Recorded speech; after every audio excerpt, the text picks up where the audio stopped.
Fluent Talk Podcast. From SayAndLearn. We've all had that moment, Right. that feeling. Oh, absolutely. The internal panic. Yeah, that stomach-dropping internal siren moment that just seems to happen in slow motion. You're walking down the street, maybe you're actually, running late for something, and then you lock eyes with someone. And you know them. You absolutely know you know them. You know you've met them. You probably had a really detailed conversation with them last week about something important like, I don't know, foreign investment, as in our source material today. And now they're walking towards you, they're smiling, and you can just feel your brain going blank. Completely blank. Their name has just, poof, evaporated, gone. It's the ultimate professional cringe moment, isn't it? And that's honestly where our social programming really kicks in. That split-second calculation is just brutal. It is. Do I admit it? Do I admit I forgot their name right away? Or do I try to, tap dance my way through the next 5 minutes without ever using their name? And that decision, that moment of panic, is precisely where conversational fluency really, truly shines. So today we're taking a deep dive, not just into what fluent professionals say in these universally awkward moments, but how they say it. Exactly, how they use natural language as this surgical social lubricant. They somehow manage to turn potential embarrassment into a smooth, professional save. And often into a future opportunity. It's really incredible. Our source material for this is fantastic. It's just a simple dialogue transcript, detailing this unexpected meeting between two professionals, Nick and Anna. And for the next 30 minutes or so, we're going to treat this little conversation like a linguistic blueprint. Yeah, we're going to dissect every tiny phrase they use. We'll be looking at the vocab, the pacing, the whole conversational architecture that lets them both get out of the situation gracefully. And our mission here, for you, is to help you get a real handle on these specific situational phrases. We want to find those aha moments. We want to analyze the precise natural language structures that people use to sound authentic, to sound respectful, and most importantly, to quickly solve the social problem of a forgotten name. We're looking for those clever conversational tricks, the ones that turn a potential disaster into a professional win. Okay, so let's dive right into the scene itself. Let's do it. So you have Nick and Anna. They bump into each other on a busy street, probably near their offices. The whole thing is short, it's unexpected, which, that immediately raises the stakes. How does it kick off? It starts on such a high note of naturalness. And this is like a key takeaway right off the bat. Anna greets Nick with, "How's it going?" Not "how are you" or "hello." Exactly. Our analysis pointed this out because "how's it going" just sounds so really, really natural was the phrase used. It's more casual than "how are you doing?" And that sets a tone immediately, doesn't it? Yeah. It's relaxed, it's low pressure, which suggests, we're acquaintances, not total strangers who need all the formal stuff. And that casual greeting, it just instantly lowers the emotional stakes for both of them, which is so helpful if one person is secretly panicking about not remembering the other's name. Right. And then they immediately establish the context. Nick needs to confirm how they know each other. He has to anchor the conversation. What does he say? He says, "It was great to meet you last week at the conference. I really enjoyed our conversation about foreign investment." Okay, let's pause on that detail for a second. Foreign investment. He didn't say we talked about the weather or, we grabbed coffee. He brought up a really substantive, complex topic. Why is that so important for the save? Oh, it's absolutely key. That confirmation, it signals that they aren't just, vague faces in a crowd. They have a shared professional history. They talked about something concrete, something high value. So the connection is cemented. Right away. And that makes the upcoming mistake, the forgotten name less about disrespect and more about just human error. He's basically establishing, look, I remember who you are, and I remember the important stuff we talked about, even if the specific label for you escaped me for a second. It gives them that professional context they need for the rest of the conversation to just work. Yeah. And before it goes too deep, Nick asks what Anna is doing in this neighborhood, which then leads to this quick little chat about proximity. And Anna asks if Nick lives around here. Right, using that really common phrase. And Nick clarifies, he says, actually, my office is right around the corner. Okay, that feels like a crucial, subtle move. It is. By saying his office is right around the corner, he establishes an immediate and, more importantly, a credible reason for being there. It's all business adjacent, which just reinforces the professional nature of their relationship. And that detail also kind of sets us up for the next big maneuver, right? The Great Escape. So Nick has recognized Anna. He's established the connection. But let's say he's still, digging around in his brain for her name and it's not coming. He needs a polite exit. A social save. A social save, yeah, before the name issue becomes a real problem. And this is where he uses this perfect two-part maneuver.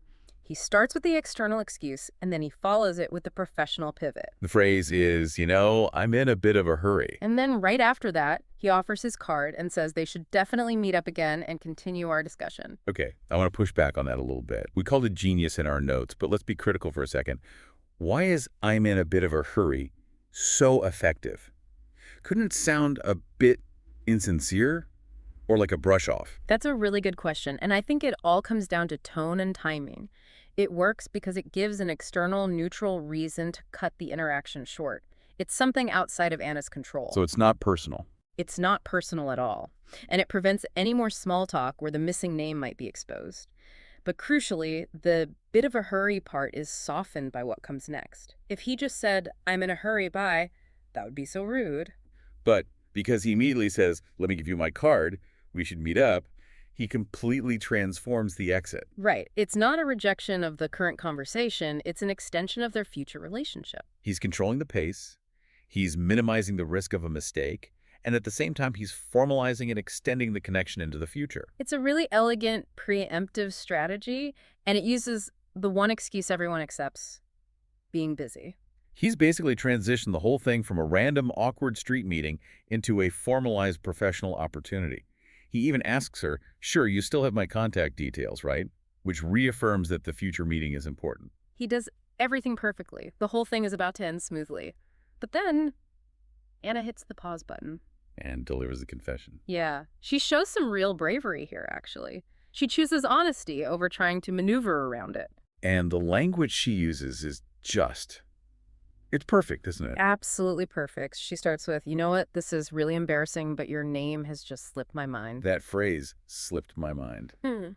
It's doing so much heavy lifting there. So much. It suggests an accident, a momentary lapse, not some deeper failure of memory or respect. Right. It frames the information as something that was there, but just momentarily slipped away, like dropping something.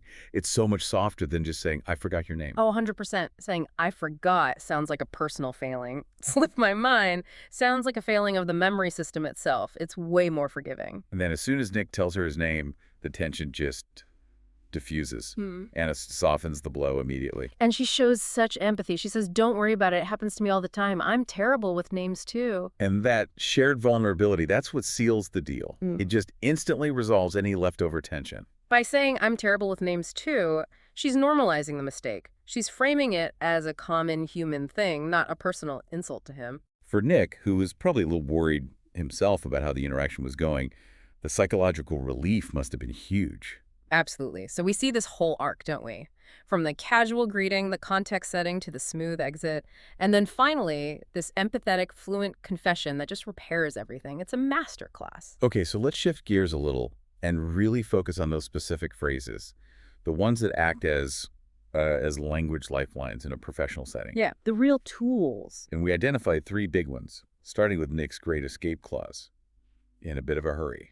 This is so simple, but it's incredibly powerful. I mean, the definition is obvious. Moving quickly, no time. But the real magic is in that little word, bit. Right. The difference between "I'm in a hurry" and "I'm in a bit of a hurry." It's huge. "I'm in a hurry" can sound really abrupt, almost demanding. "I'm in a bit of a hurry" it sounds more apologetic, softer, more considerate of the other person. That little modifier is like a cornerstone of English politeness. And we looked at the different contexts in the source material, which show how versatile it is. It's not just about, physical speed. Right. There are 3 distinct uses. The first is that direct expression of urgency. The example was, "Can you drive faster? I'm in a bit of a hurry." That's the most literal use, Yeah. right? You need to get somewhere faster. The urgency is external and it's immediate. But even in that context, let's say you're with a colleague, that bit of a hurry softens the demand. Imagine saying to a coworker, "I need that report now. I'm in a hurry." Oof. That's aggressive. It is, but if you say, "Hey, could you send that over quickly? I'm in a bit of a hurry to get it reviewed before my 3 o'clock." It turns it from a command into a request. That's the professional finesse we're talking about. Okay. Okay, what about the second example? This one showed it as a tool for refusal or delay. Yeah, which is basically what Nick was doing. The example is, I can't talk right now, I'm in a bit of a hurry. This is where it's a boundary-setting tool. Exactly. The hurry here isn't necessarily about running for a train. It's about prioritizing your time. It's a polite way to postpone or decline a conversation without having to give some long, complicated excuse. But let me just push on that for a second. Yeah. If you're only using the phrase to get out of a conversation, isn't that, I don't know, a little dishonest?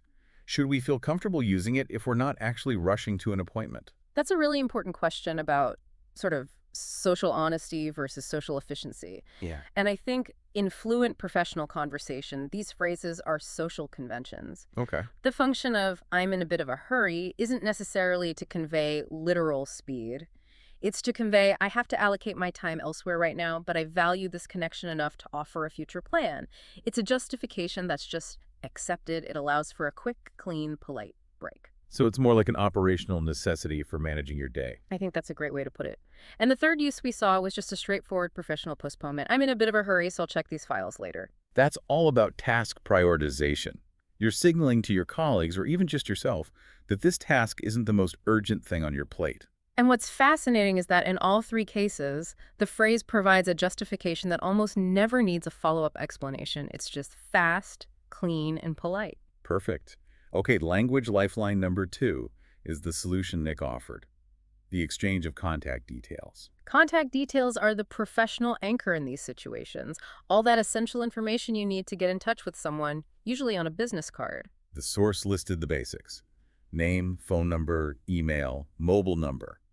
It seems simple, but why is the act of offering the details so important here in the context of forgetting the name? Because it's the physical bridge to continuing the conversation later. By offering his card, Nick didn't just escape the awkward moment. Right. He made a tangible, physical commitment to their future relationship.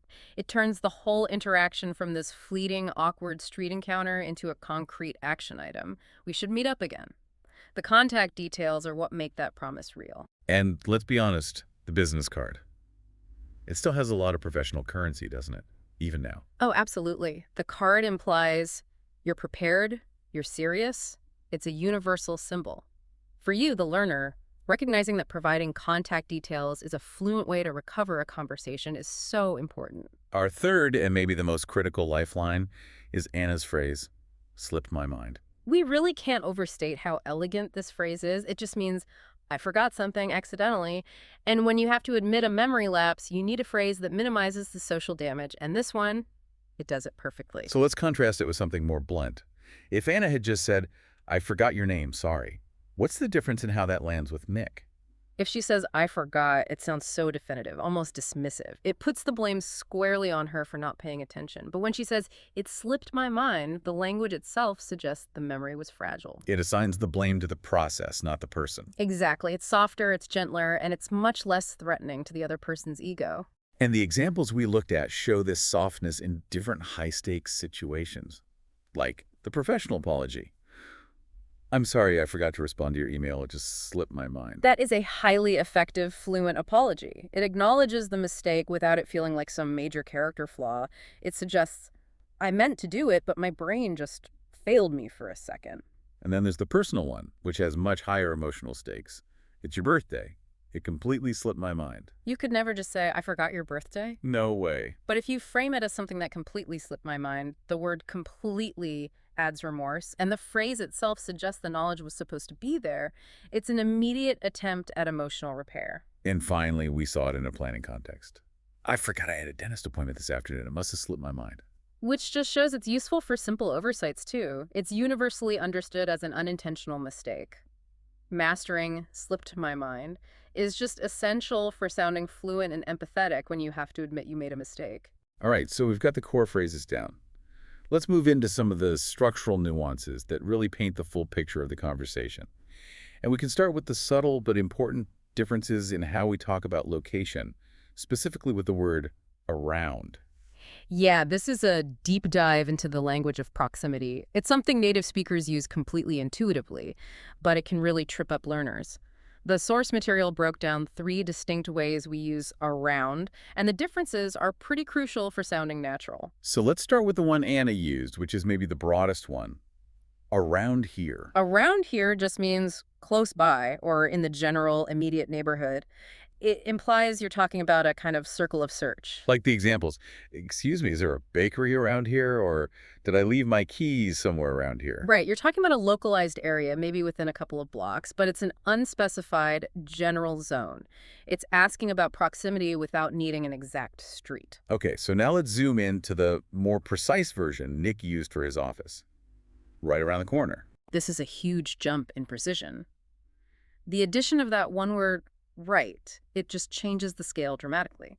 Right around the corner implies on the next street or extremely close. So if someone asked me if there's a bank around here, I might sort of wave vaguely down the street. But if I say there's one right around the corner, I mean, I could basically walk you there in 30 seconds. Precisely. It implies it's so close it's almost visible. And Nick used this to convey that his office was not far at all, which adds a little more weight to his claim of being in a bit of a hurry.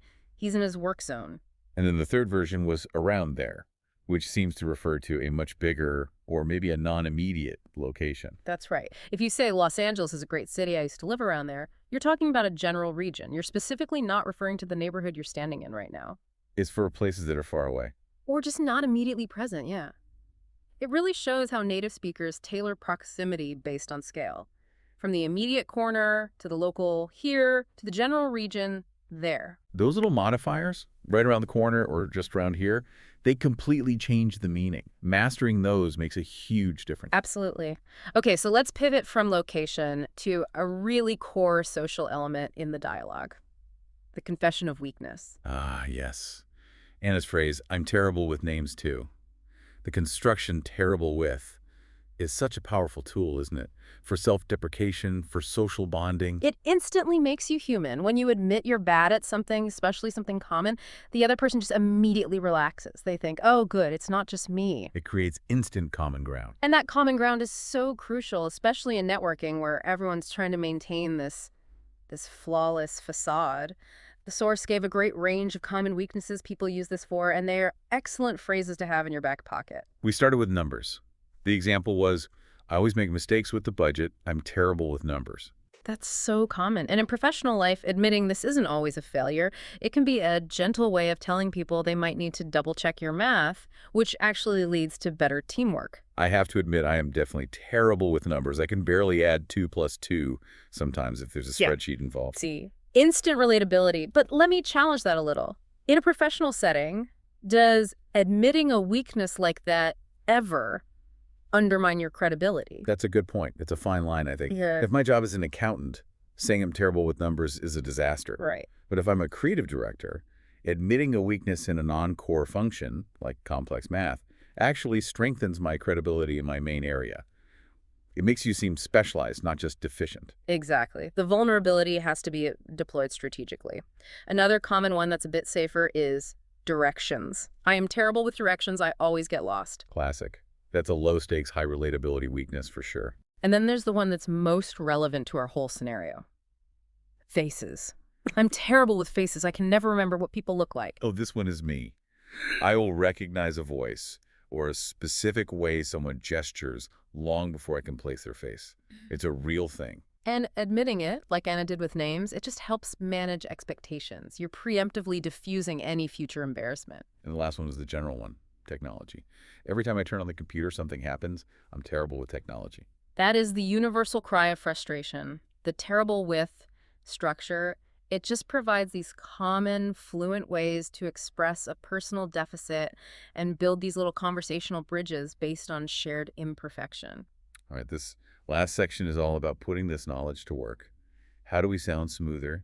And what are the actual strategies we can use when a name is already just vanished? Yeah, the tactical stuff. And let's quickly revisit that casual greeting, because the difference between how are you and how's it going is so small, but it's mighty. We noted that how are you or how are you doing, they're perfectly fine. But if you want to convey that true native ease in a casual, unplanned meeting, how's it going, just sounds, as the source said, really, really natural and more casual. It's a tiny linguistic tweak, but it makes you sound instantly more natural. Hey, how's it going? It just signals warmth and ease, which is critical when you might be trying to secretly remember a name and want to keep the pressure low. Definitely sets the tone. Okay, now let's get into the real-world recovery strategies. What do you actually do when the name isn't coming back?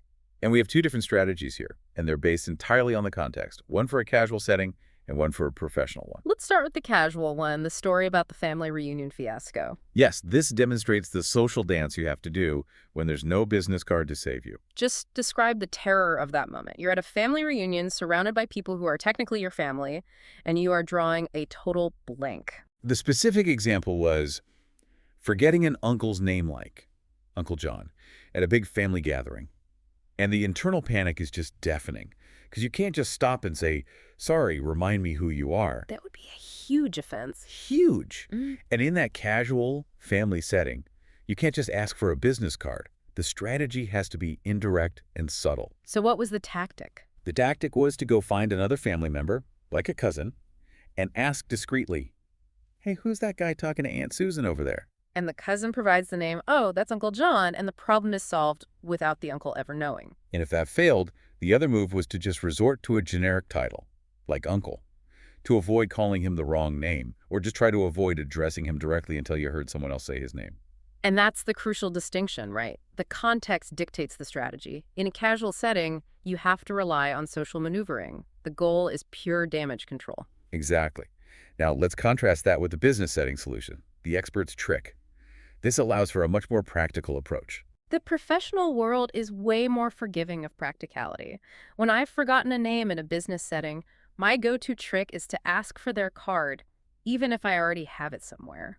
But how do you do that without it looking obvious that you're just checking their name? You frame it as being about the future and being diligent. You say something like, you know what, I want to make sure I have your absolute best contact info for that follow-up we discussed on foreign investment. Do you mind if I just grab your card? So the focus is on the quality of the contact details, not on your bad memory. Exactly. And as soon as you have the card, their name is spelled out right there in front of you, and you can use it confidently as you say goodbye. That's a brilliant sidestep, tying it back to the foreign investment topic. And the trick also mentioned asking them to write down their email address. Why is that so useful? That's the advanced move, especially if you don't have cards on you. You say, you know, I want to send you that briefing note right now while I'm thinking of it. Could you just jot down your email for me? I want to be sure I get the spelling right. And because almost every professional email has the full name spelled out right there in the address. You have instantly gotten their precise, full name, all under the guise of being diligent. It feels professional, not forgetful. So when we put these two examples together, the family reunion and the business setting, we see the real power of context. Context dictates everything. The formal setting allows for the practical card-based solution. The casual setting requires that much more delicate, indirect approach. The goal is the same in both. Get the name with minimal social cost, but the tools you have are completely different. So whether you're trying to avoid calling Uncle John, Uncle Bob, or you're using the email trick to set up a meeting, the fluent person always has a strategy ready to go. So this whole deep dive started with a really simple, common moment of embarrassment, the forgotten name. But by just dissecting this one little dialogue, we've basically unlocked an entire playbook for navigating professional life more fluently. We've learned how to use that polite escape with, in a bit of a hurry, we've perfected the empathetic confession of slipped my mind, and we've armed ourselves with practical recovery tactics, like using contact details or the email trick. But before we wrap up, there's one last thought here that sort of builds on all of this. The dialogue described Nick and Anna as acquaintances, right? Someone you know, but not a close friend. This whole precarious situation hinges on the difference between recognizing a face, which they both did, and recalling the specific identifying information, the name. Right, and we lean so heavily on the idea of Nick offering his card or using the email trick. It makes you wonder, what does it say about our modern professional world that we rely so heavily on these written details, a card or an email signature, to solidify connections that were made verbally? Yeah, does all this technology where information is always just a tap away, does that make us inherently terrible with names? Or has it just made us terrible at prioritizing those details in our memory because we know we have a technological backup? That's a great question. It's like we're offloading the memory of the name to the business card or to our CRM system to free up our brain for more complex stuff. Maybe, like the intricate details of that foreign investment discussion. We prioritize the content and the connection over the label. But that shift has a real social cost, doesn't it? If you can't recall a name, the person instantly feels less valued, even if it just slipped your mind. So the truly fluent strategy, like Anna showed, is to immediately own the mistake and minimize the offense, not just rely on your phone to retrieve the data later. The balance is key. Use the technology as your safety net, but practice the language of sincerity, slip my mind, terrible with names, to make sure that human connection stays intact even after your memory fails. And that's the thought we want to leave you with today. As you go out and use these fluency builders, think about your own habits with names and contact info. Which connections are you prioritizing, and which ones are you maybe offloading a little too quickly to a stack of cards? Keep practicing these phrases, listen for these nuances in your own conversations, and keep diving deep into what makes language really work. Until next time, keep learning, keep listening, and stay curious.